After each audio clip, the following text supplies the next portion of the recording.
Welcome to టీవీ3 news బులెటిన్ల ముందుగా headlines. Pakistan జెండాను కాల్చివేసిన ముస్లింలు.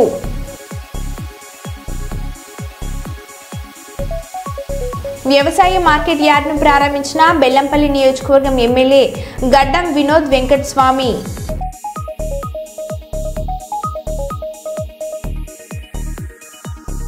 ఎంఎన్ఆర్ గార్డెన్లో భూభారతి చట్టంపై రైతులకు ఏర్పాటు చేసిన రెవెన్యూ అవగాహన సదస్సులో పాల్గొన్న జిల్లా కలెక్టర్ షేక్ రిజ్వానా బాషా.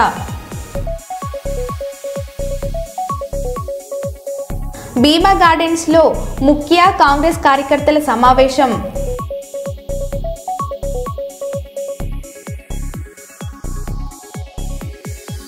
వక్ఫ్ బిల్ సవరణ చట్టాన్ని వ్యతిరేకిస్తూ కర్నూలులో ఆల్ ఇండియా ముస్లిం పర్సనల్ లా బోర్డు ఆధ్వర్యంలో భారీ ర్యాలీ.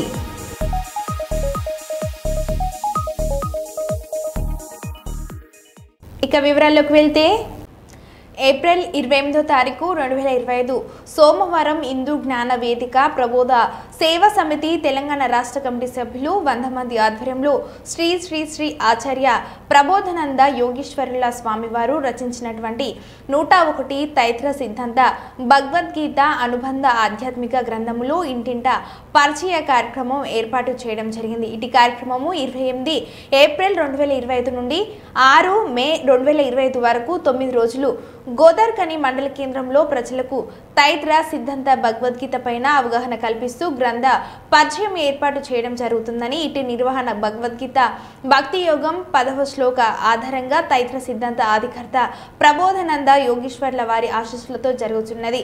ప్రజలంతా అసలైన ఆధ్యాత్మిక భావంతో జ్ఞానం కలిగి జీవించాలన్నదే ముఖ్య ఉద్దేశంగా కమిటీ అధ్యక్షులు దేవేంద్రరాజు, సభ్యులు రామరాజు, నాగిరెడ్డి, సంతోష్, నాగరాజు, లక్ష్మీనారాయణ, కవి, చంద్రకళ తదితరులు వ్యాఖ్యానించడం జరిగినది.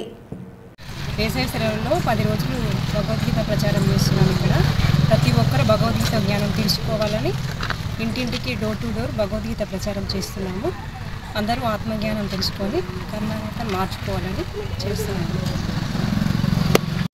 ఆధ్యాత్మిక సామ్రాజ్య చక్రవర్తి, హిందూ జ్ఞాన ధర్మ ప్రదాత అయినటువంటి శ్రీ శ్రీ శ్రీ ఆచార్య ప్రబోధనంద యోగీశ్వర్ల వారి స్వామివారి దివ్య ఆశీస్సులతో స్వామివారు రచించినటువంటి భగవద్గీత మరియు అనుసంధ గ్రంథాలు 101 గ్రంథాలను ఆత్మజ్ఞానం నింపుకొని ఉన్నటువంటి ఈ యొక్క గ్రంథరాజులను ప్రతి ఒక్కరికి సామాన్యునికి కూడా దేవుని జ్ఞానం అర్థం కావాలనే స్ఫూర్తితో స్వామివారు ఈ గ్రంథాలను చాలా సరళమైన భాషలో రచించడం జరిగింది.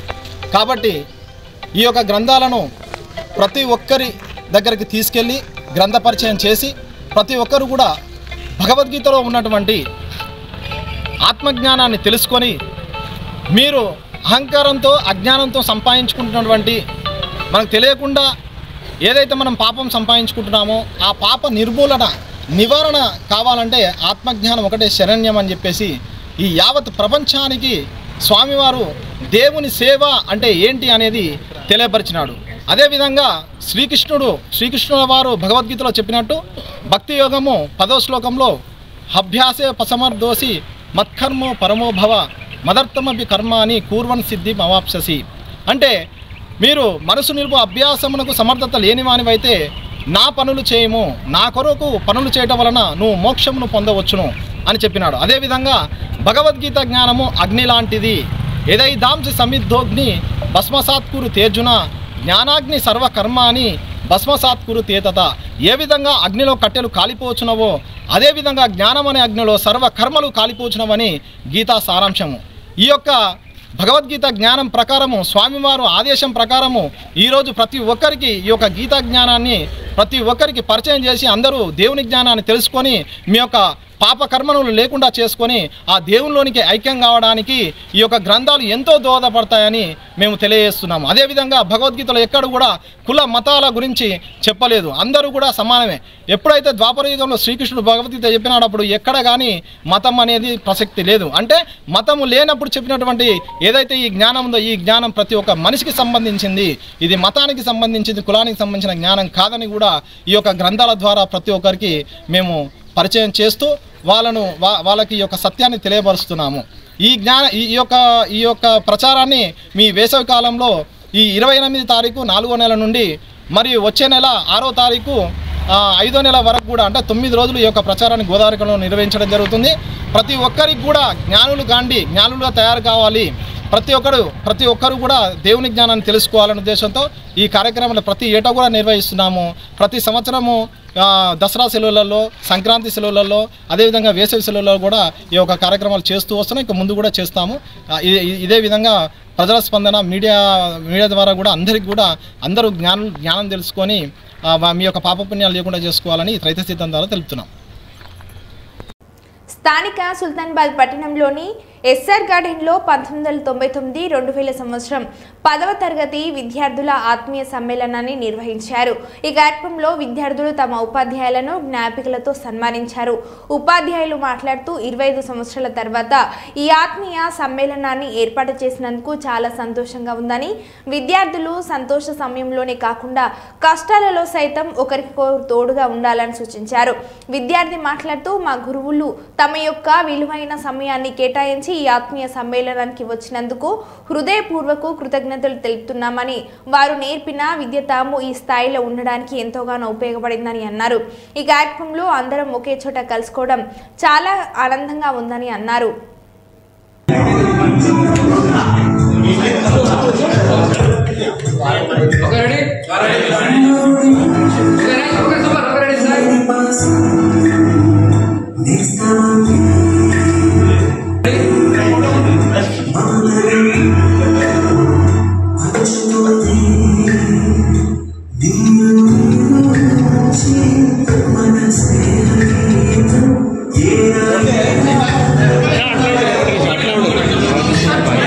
విద్యార్థుల సమ్మేళనానికి విచ్చేసిన మా గురువులందరికీ ధన్యవాదాలు.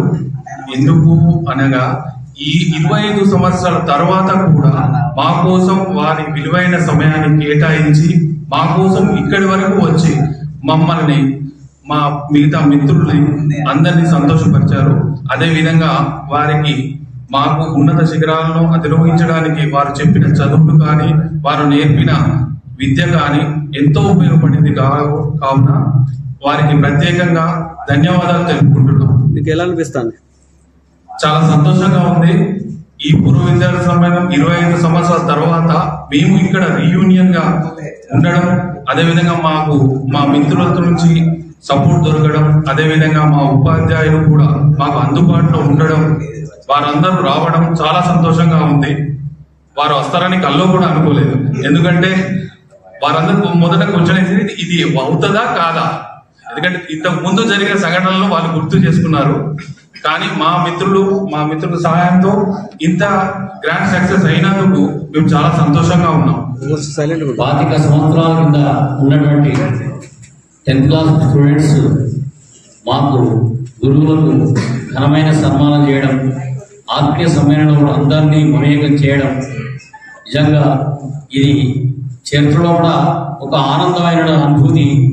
ఈ అనుబంధం అనేటువంటిది అందరికీ కలగాలని చెప్పి తర్వాత ఈ 25 సంవత్సరాల 20 సంవత్సరాల మరి రజోత్సవాన్ని ప్రతి ఒక్క ఆ స్టూడెంట్స్కు అందరికీ కూడా ఒక అవైలబుల్గా వాళ్ళకి అనుకూలమైన ఏదైనా కష్టాలు వచ్చినా నష్టాలు వచ్చినా సంతోషాలు సంబరాలు ఎన్ని జరిగినా కానీ అందరం కలిసికట్టుగా చేసుకునేటువంటి ఒక ఆత్మీయ సమ్మేళనం చేసినటువంటి ఈ బ్యాచ్ వాళ్ళందరికీ కూడా ఉపాధ్యాయులందరూ కూడా మేము వారికి మరి శుభాశీస్సులు అందిస్తున్నాము. ఇది గొప్పగా జరిగినట్టుగా భావిస్తున్నాము. డిప్యూటీ డైరెక్టర్ జిల్లా గనులు మరియు భూగర్భ శాఖ 2 నెలలు అయింది. ట్రాక్టర్ పట్టుకుని విడుదల చేయాలి. కంతులు కట్టలేక ఇంటి బాడిగలు కట్టలేక జీవనం కష్టమైంది. AP02 TC 6395 ట్రాక్టర్ యజమాని అస్లం ఆవేదన. షేక్ అస్లం బాషా, నేను రోజా వీధిలో నివాసం ఉంటున్నాను. అప్పు చేసి సెకండ్ హ్యాండ్లో ట్రాక్టర్ కొన్నాను. అయితే 2 నెలలుగా AP02 TC 6395 ట్రాక్టర్ కంతులు ఇంటి బాడిగ కట్టలేక తీవ్ర ఇబ్బందులు పడుతున్నాను. అయితే నా జీవితంపై నాకు విసుగు చెందుతుంది. ఆత్మహత్య శరణం ఉంటున్నాడు. నా మీద దయ ఉంచి AP02 TC 6395 ట్రాక్టర్ విడుదల చేయాలని ఆయన విన్నవించుకున్నాడు. దానికి అధికారులే కారణమవుతారు. ఎందుకంటే మేము మా కుటుంబం అంతా జీవనం మాకు ఆధారమైనదే మాకు ఆ ట్రాక్టరు. అలాంటిది మా పొట్ట మీద కొట్టినారంటే మాకు ఆత్మహత్య శరణ్యం. మేము మా పిల్లలతో సహా ఇక్కడ అధికారుల ముందే ఆత్మహత్య చేసుకోవడానికి మేము సిద్ధంగా ఉన్నాము. కాబట్టి ఎట్లయినా సరే పేదవాళ్ళని దృష్టిలో ఉంచుకోము. ఎందుకంటే మేము అది సెకండ్ హ్యాండ్లో, మేము ఫస్ట్ హ్యాండ్లో కొనుక్కునేంత స్తోమత లేక కూడా సెకండ్ హ్యాండ్లో కొనుక్కొని మా జీవనాధారమే ఆ ట్రాక్టర్ మీదనే జీవనం సాగిస్తున్నాం. కాబట్టి మా పిల్లలు భార్య పిల్లలు కూడా మేము కుటుంబం అంతా దాని మీదనే జీవనం. ట్రాక్టర్ నడుపుకుంటేనే మేము తిండి తినే స్థితిలో ఉన్నాము. అట్లాంటిది 2 నెలల నుంచి మాకి తినడానికి తిండి లేక మేము చాలా ఇబ్బందులకు గురవుతున్నాము. అది అధికారుల దృష్టికి తీసుకొచ్చినాము, అయినా వాళ్ళు పట్టించుకోవట్లేదు. మమ్మల్ని కానీ మా ట్రాక్టర్ ఈ రోజు కానీ వదలకుంటే మేము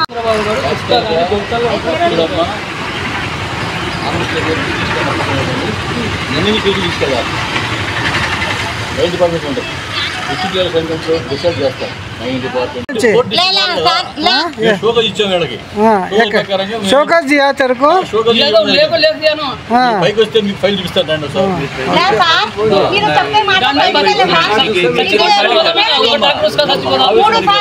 చంపండి సార్, మీ ప్రభుత్వంలో చంపండి చచ్చిపోతా, ఈయన చచ్చిపోతా, చంపండి అన్లోడ్ చేసిన చంపండి. మూడోసారి కాబట్టి కోర్టుకి మూడోసారి జగన్ ప్రభుత్వంలో సార్ వద్దు సార్ అంటే కూడా పెట్టుకొని 2 నెలలు ఇడ్చకుండా ఆయన పెట్టుకొని లోపల కేసు చేసినాను. కేసుకి లాయర్ కాడపోతే ఎఫ్ఐఆర్ లేదంట. బండికి 2 నెలలు ఉదారంగా పని లేకుండా ట్రాక్టర్ లోపల పెట్టుకున్నారు. ఎంత పెద్ద పండుగకి ఆయన లోపల పెట్టుకుని ఎట్లా బతకాలా? 2 కంతులు డీ ఆయన ఫైనాన్స్ ఆయన ఇంటికాడ వచ్చి నీ ఇంటికి సామాన్ బయట వేస్తున్నాడు. 2 నెలల బాడగా కట్లా 2 కంతులు డీ పెట్టినాయి. ఆయన 2 నెలల నుంచి నా ట్రాక్టర్ లోపల పెట్టుకున్నాడు. సీఎం చంద్రబాబు గారు భరత్ సార్ ఫ్రీ చూసుకుంటే వీళ్ళు పట్టి వీళ్ళకి చెప్పినట్ట పట్టుకొని లోపల వేయండి. 2 నెలల లోపల నా బండి లోపల పెట్టినా ఎట్లా బతకాలా సార్? నేను ఉన్నాను సచివాలయ పిల్లలతోనే 2 నెలలే సార్. ఎందుకు ఉస్కా ట్రాక్టర్ అంటారు. ఉస్కా ట్రాక్టర్ సీఎం చంద్రబాబు గారు ఫ్రీ చూసుకున్నారు. కాలువలో కానీ వంక యాడ తోలుకొని అన్నట్టు వీళ్ళకి చెప్పినట్ట పట్టుకొని లోపల 2 నెలలు లోపల పెట్టుకున్నట. తుప్పు పట్టుతుంది కూడా నా ట్రాక్టర్ ఇస్తానంట. వీళ్ళు తుప్పు పట్టి నీ ట్రాక్టర్ సీజ్ చేస్తామంటున్నారు. ఏం చేసినా సార్ దొంగతనం అంటే సీఎం గారు ఉస్కా ఎవరికి అడిగి తోలుతున్నాం ఉస్కా అంటే ఎవరికి అడగాల? సీఎం కానీ మా ఎమ్మెల్యే కానీ ఫ్రీ చెప్పినారు. ఉస్కా ఏడ వంకల్లో కానీ ఏడ తోలుక బాబు చెప్పినారు. ఫస్ట్ సార్ పట్టుకొని సార్ రెండోసారి ఫస్ట్ నా ట్రాక్టర్ ఇస్తే పోతాం. ఇక్కడ అంటే అందరూ ఇండే ఉంటాం. ఎన్ని రోజులైనా కానీ ఇక్కడ చచ్చిపోతాం కానీ ఎన్న పోము. ఇక్కడ దగ్గర పట్టపగలే తోలుతున్నారు. అవన్నీ వాళ్ళు పట్టుకోరు. ఆడ ధైర్యం లేదు పోనీకి. ఈడ రోజు సంజయ్ సేపు కాలేజ్ కాడ పట్టుకొని చెప్పిన ఎమ్మెల్యే సార్ చెప్పినాడు సార్ వీరి అంటే కూడా నీకు చెప్పినా నీ ఇంటికి కూడా చెప్పినా అని అడుగుతున్నాడు. నాకు లేదు సార్ అంటే లేదు. పోలీసు వాళ్ళకి పిలిపించి 2 పోలీసులు పిలిచి ట్రాక్టర్ ఇచ్చుకున్నాడు. 2 నెలలే నేను బాగా వస్తున్నా. పెద్ద పండుగ రంజాన్ పండుగ. ఇప్పుడు బట్టలు లేకుండా తిరిగినాయను. ఏం సార్ అంత పెద్ద పండుగ లేదురా నీ సీజ్ చేస్తా నీ బండి ఇప్పుడు అంటున్నా. మంచి ఏమో లాయర్కి పంపించిన లాయర్కి అడిగితే ఎఫ్ఐఆర్ లేదు తీసుకోబోదు నీ బండి ఆడబెట్టినా అంటున్నాడు. లాయర్ కూడా అంటున్నాడు నీ బండి తీసుకోబాబు ఎఫ్ఐఆర్ లేదు అంటున్నాడు. వాళ్ళంటే పీపీ గారితో కూడా ఎఫ్ఐఆర్ లేదు బాబు అంటున్నాడు. వాళ్ళ లాయర్ గవర్నమెంట్ లాయర్ కూడా ఫ్రీ చూసుకొని చెప్తున్నారు. ఎవరు పట్టుకునేది? ఏజీ గారు మైనింగ్ ఏజీ గారు పట్టుకొని 2 నెలలు ఇప్పుడు ఇప్పుడు నీది ట్రాక్టర్ కదా పెద్ద జేసీబీలు వాళ్ళకి ఏమన్నారు వాళ్ళకి ఏమన్నారు తోలుతుంటే అలా కనపడుతుంది. వాళ్ళ కూడా కమిషన్ తీసుకొని ఇచ్చి పెడుతున్నారేమో ఏమో తెలుసు. నా చిన్న ప్రాణం సార్ నాది. ఏం చేస్తాను నేను? అధికారులు అవినీతి పాల్పడుతున్నారు. వాళ్ళ కూడా ఏమైనా తీసుకొని ఇస్తాము. నేను అడిగిన 1000 రూపాయలు ఇస్తారా సార్ అంటే నువ్వు ఫ్రీ ఇసుకో కదా ఇట్లా ఇస్తారా 1000 రూపాయలు. అది కూడా ఆయన లోపల దమ్మాడు. నేను అమ్మున 1000 రూపాయలు 1500 ఇసుకొని అది పోయేది. ఇప్పుడు ఫ్రీ ఇసుకో చంద్రబాబు చెప్పినా కానీ 1500 1000 రూపాయలు ఇసుక అమ్ముతున్నాం. అది తీసుకుపోయి 2 నెలల నుంచి లోపల పెడితే నేను ఏం తినాలా? అది వచ్చేది కూడా ఆయన పోయిన 2 కంతులు డీపండి నాకు ట్రాక్టర్ 2 నెలల బాడే కట్టలేను. ఎట్లా చేయాలా సార్? మీరే చెప్పండి. మీరే న్యాయం చేయండి. నాకు పెద్ద ట్రిప్పర్లు అస్లాం బాషా నా పేరు రోజు ఇస్తుంటారు కాబట్టి వాళ్ళ దగ్గర చేసి తీసుకొని సైలెంట్గా ఉంటారనమాట. వీళ్ళు చిన్న వాళ్ళు కదా, ఎక్కడ అధికారుల దృష్టికి వెళ్ళలేరు, ఏ రికమెండేషన్లు ఉండవు. కాబట్టి ఈ చిన్న ఇసుక బండ్లను పట్టుకొని ఇలాంటి వాళ్ళను చాలా ఇబ్బంది గురి చేస్తుంటారు. ఈ చిన్న వాళ్ళు ట్రాక్టర్ తోలుకొని వాళ్ళ సెకండ్ హ్యాండ్లో ట్రాక్టర్ కొని వాళ్ళ కుటుంబం ఆధారం మొత్తము ఆ ట్రాక్టర్ మీదనే ఆధారపడి. శ్రీజ చారిటబుల్ 28 ఏప్రిల్ 2025 రోజున ఐబీ చౌరస్తా గవర్నమెంట్ హాస్పిటల్ ఎదురుగా చలివందనం పెట్టి చల్లనీరు అందిస్తున్నారు. ఈ వేసవిలో మండు ఎండలకి ప్రజలకి ఇబ్బంది కలగకుండా ఉండేందుకు ట్రస్ట్ పేదలు మరియు అనగదొక్కబడిన వారి కోసం నిరంతరం పనిచేస్తుంది. ఈ కార్యక్రమం ద్వారా పేదలకు సహాయం మరియు వారి జీవితాలను మెరుగుపరచవచ్చు. పేదలకు మరియు నిరుపేదలకు సహాయం చేయాలనే లక్ష్యంతో పనిచేస్తున్న ఒక సేవా సంస్థ అని Sreeja charitable trust chairman Bolla Nagaraju మాట్లాడారు.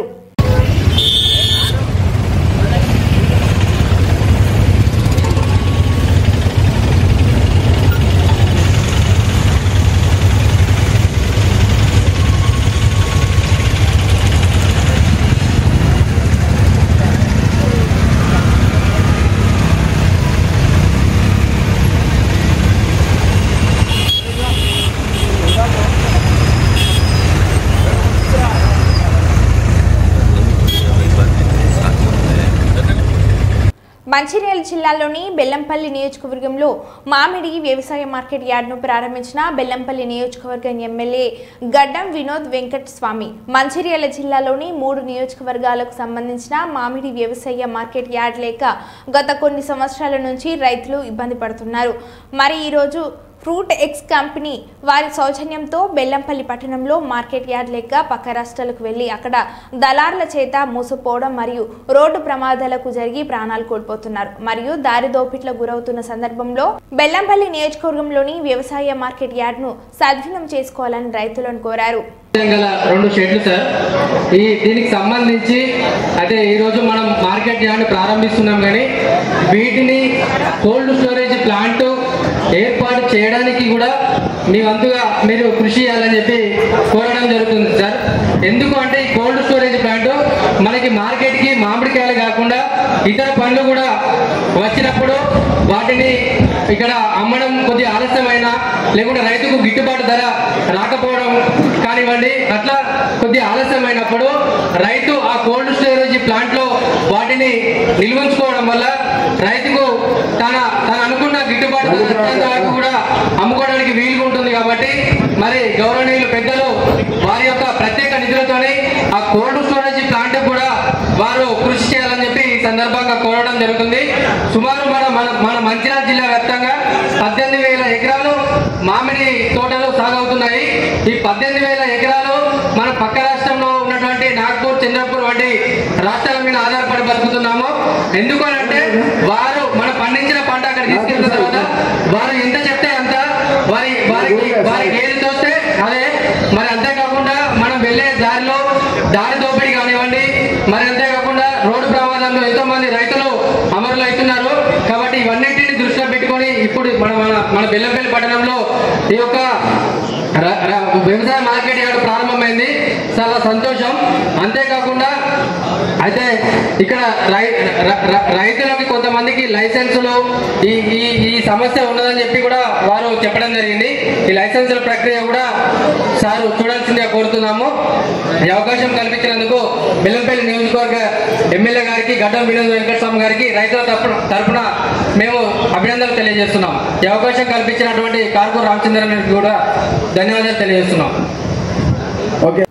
ఏప్రిల్ 27, 2025 ఆదివారం సాయంత్రం 6 గంటలకు బాలాజీ విలేజ్ కళ్యాణదుర్గం రోడ్డునందు గల సభ్యులు పహగ్లా వద్ద జరిగిన పాకిస్తాన్ ప్రేరేపిత ఉగ్రవాదుల దాడులను ఖండిస్తూ దాడులకు నిరసనగా మరియు దాడినందు మరణించిన వారి ఆత్మకు శాంతి చేకూరాలని ప్రార్థిస్తూ కోవత్తుల ర్యాలీతో వర్షం సైతం లెక్క చేయకుండా మహిళలు, పురుషులు భారీ ఎత్తున పాల్గొని ప్రతి ఒక్కరూ తమ మతాలకు అతీతంగా అందరూ హాజరై భారతదేశ ఐక్యతని చాటారు. బాలాజీ విల్లాస్ కమ్యూనిటీ హాల్ నందు నగిరమ్మ గుడి సర్కిల్ వరకు ర్యాలీగా వచ్చి మానవహారం ఏర్పడి ఉగ్రవాదానికి వ్యతిరేకంగా భారత్ మాతాకు జిందాబాద్ అంటూ నినాదాలు చేస్తూ ఐక్యతను చాటారు.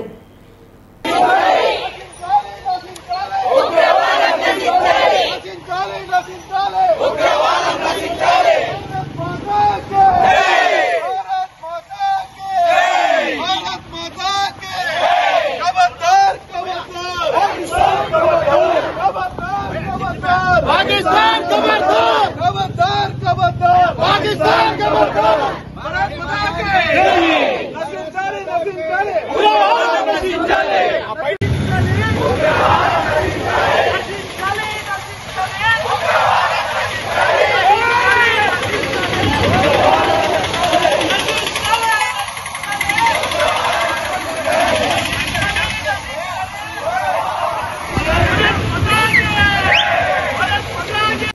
మందమరి మండలం రామకృష్ణపూర్ గద్దెరాగడిలోని భీమా గార్డెన్స్లో కాంగ్రెస్ పార్టీలో చెన్నూరు నియోజకవర్గం స్థాయి ముఖ్య కార్యకర్తల సమావేశంలో పాల్గొన్న చెన్నూరు ఎమ్మెల్యే వివేక్ వెంకటస్వామి, టీపీసీసీ పరిశీలకులు జంగా రాఘవరెడ్డి, రాంభూపాల్ డీసీసీ అధ్యక్షురాలు కొకిరాల సురేఖ. కాంగ్రెస్ ప్రభుత్వం అధికారంలోకి వచ్చాక 900 కోట్ల రూపాయల సీఎం రిలీఫ్ ఫండ్ నిధులకు ప్రజలు అందించి చెన్నూరు నియోజకవర్గంలో అవినీతి రహిత పాలన అందించడమే నా లక్ష్యం. సింగరేణి సంస్థలు 1,00,000 ఉద్యోగాలు ఉంటే కేసీఆర్ ప్రభుత్వ హయాంలో 60,000 ఉద్యోగాలు తీసింది. ఇప్పుడు సింగరేణి సంస్థలో 42,000 ఉద్యోగులు ఉన్నారు. ఇందిరామ ఇల్లు అర్హులైన ప్రతి పేదవానికి అందించడమే కాంగ్రెస్ ప్రభుత్వ లక్ష్యమని అన్నారు. అయితే ఇంతకుముందు చెప్పినట్టు రాష్ట్ర ప్రభుత్వము ఈ 500 కూర్చోండి రాజమండ్రి అందరూ కూర్చోండి అయితే కూర్చోండి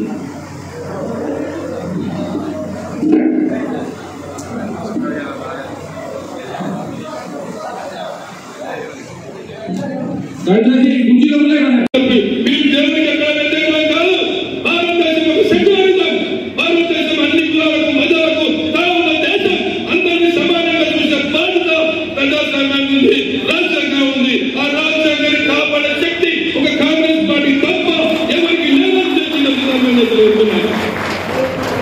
బీజేపీ నడుస్తా ఉన్నా టీఆర్ఎస్ నడుస్తున్నా స్వాతంత్ర ఉద్యమంలో నీ పాత్ర ఎంత తెలంగాణ ఉద్యమంలో నీ పాత్ర ఎంత నేను అడుగుతా ఉన్నా స్వాతంత్ర ఉద్యమంలో నా తండ్రి చనిపోయిండు నా పార్టీ కార్యకర్తలు చనిపోయిండు నా పార్టీ లీడర్ చనిపోయిండు ఈ దేశం కోసం త్యాగం చేసిన కుటుంబం నా గాంధీ కుటుంబం అని చెప్పి ఈ సందర్భంగా నేను అడుగుతా ఉన్నా బీజేపీ పార్టీలో ఈ దేశం కోసం త్యాగం చేసిన ఒక్కరిని చూపించమని చెప్పి నేను అందరి సందర్భంగా అడుగుతా ఉన్నా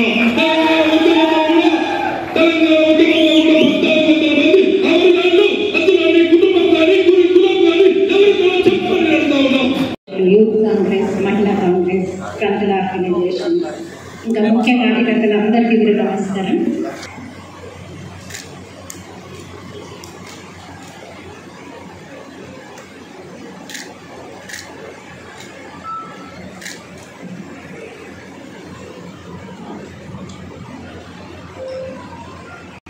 ప్రతి గ్రామాన ప్రతి మండల్ హెడ్ క్వార్టర్లో అలాగే టౌన్లో ఉన్న వార్డ్స్లో కూడా పాదయాత్ర చేయమని చెప్పేసి ఏఐసిసి ఆదేశించడం అలాగే పిసిసి అధ్యక్షులు సూచించడం జరిగింది.